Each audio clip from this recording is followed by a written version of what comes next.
Perkenalkan, nama saya Tori dan hari ini saya ingin ngajak teman-teman untuk membaca buku. Judulnya Mencari Sebuah Titik. Buku ini adalah buku terbitan tahun 2015, tapi beberapa waktu lalu baru saja dibikin bahan untuk skripsi, bahkan sampai ke jurnal nasional. Dan mari kita mulai bacaan hari ini, teman-teman.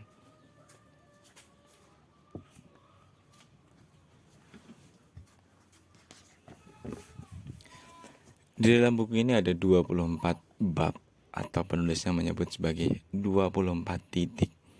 Tapi sebelum saya bacakan ke 24 titik itu, saya ingin memulai dari salam pembuka.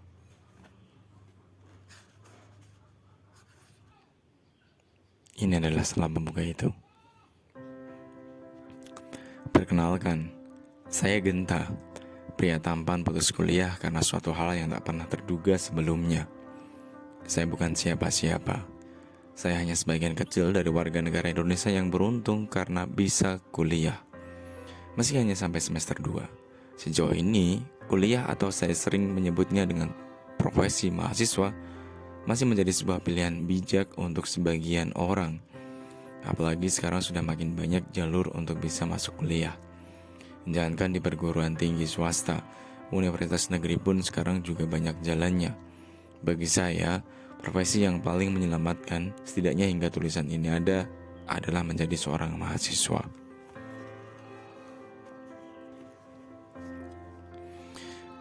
Jika ada pertanyaan, Mas sudah bekerja? Kita mau memberikan jawaban seperti ini. Belum, saya masih mahasiswa. Hal itu bisa dipastikan akan aman. Paling jika ditanya lagi dengan pertanyaan lain, pertanyaan tidak akan lepas dari seputar perkuliahan itu sendiri. Misalnya, semester berapa, kuliah apa, dan atau mengambil jurusan apa. Mereka tidak akan pernah menanyakan sudah bekerja atau belum, karena masih terpaku di kuliah. Kebanyakan yang kuliah tetapi belum bekerja itu dianggap sebagai suatu hal yang wajar. Saya termasuk salah satu di antara orang itu. Menjadi orang yang sedikit terselamatkan karena sebuah profesi yang bernama mahasiswa.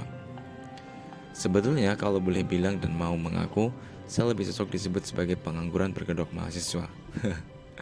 Oh ya, ini adalah pembuka dari saya, Genta, yang katanya akan disebut-sebut sebagai orang ketiga.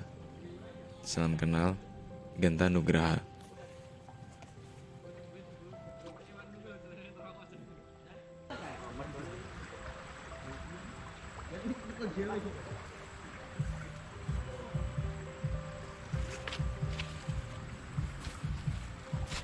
Titik pertama, Genta.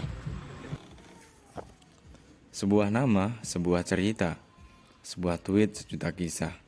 Keterbatasan kata karakter yang dimiliki Twitter seakan menjadi sebuah penanda bahwa hanya orang yang betul-betul paham yang bisa mengoptimalkan sebuah tulisan yang ringkas, padat, dan berisi, tapi tetap ngewow.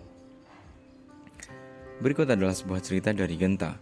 Dia menceritakan kepada saya tentang niatannya untuk menemukan kisah cinta sejatinya. Ada beberapa pesan yang kadang memang tidak saya mengerti. Tak jarang pula dia menyelipkan sebuah pesan yang membuat dahi menyeringit. Memang ini soal penyampaian saja. Ada yang bisa secara langsung menuju ke pokok permasalahan, tapi ada juga yang harus menggunakan analogi memutar. Ini bukan soal mana yang lebih cepat atau lebih lambat, tetapi ternyata lebih kepada efektivitas dan kenyamanan pribadi. Kita memilih untuk menggunakan jenis berpikir yang melingkar.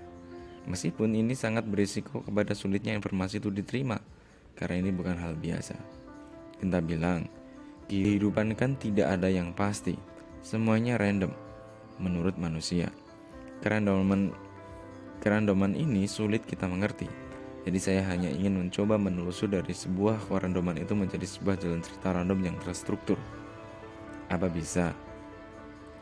Kita lihat dan simak saja bagaimana kinerja dari sebuah proses berpikir yang melingkar itu. Kita mempunyai sebuah cita-cita yang cukup sederhana. Ia ingin memberikan sebuah buku hasil karyanya untuk diberikan kepada calon istrinya sebagai mahar.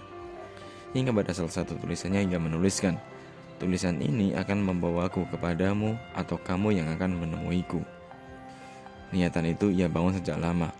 Memang tidak selama niat dan upaya para senior yang telah mengilhaminya dan memotivasi kepadanya untuk tetap menulis. Tetapi bagi Genta, 5 tahun adalah sebuah waktu yang lama sekaligus cepat. Lama dalam hitungan sebenarnya dan cepat karena tak merasakannya. Katanya, ini adalah sebuah upaya untuk memberikan yang terbaik kepada wanita pinangan. Salah satu alasan kuat Genta suka menulis adalah karena dia tidak suka keramaian. Lebih suka memilih untuk diam terhadap beberapa perkara yang tidak diketahuinya. Lebih suka menutup diri untuk beberapa urusan, apalagi urusan orang lain. Meski sebetulnya dia mempunyai sebuah kemampuan untuk membaca masa lalu seseorang. Bahkan, entah benar atau salah, dia bisa membaca satu langkah di belakang dan selangkah di depan dari keadaan sekarang. Indigo kah? Saya kira bukan. Lantas apa istilahnya? Punya kemampuan indera keenam kah? Saya juga tidak tahu. Genta adalah seorang penghindar konflik yang ulung. Bahkan ia rela menahan perih di dada karena tak ingin orang di sekitarnya terluka sebab amarahnya. Sebetulnya kita wajib waspada kepada orang macam ini. Ia tak pernah marah, tapi sekali marah bisa melebihi orang yang setiap harinya marah. Yes, I know that. Genta manusia penuh tanda tanya.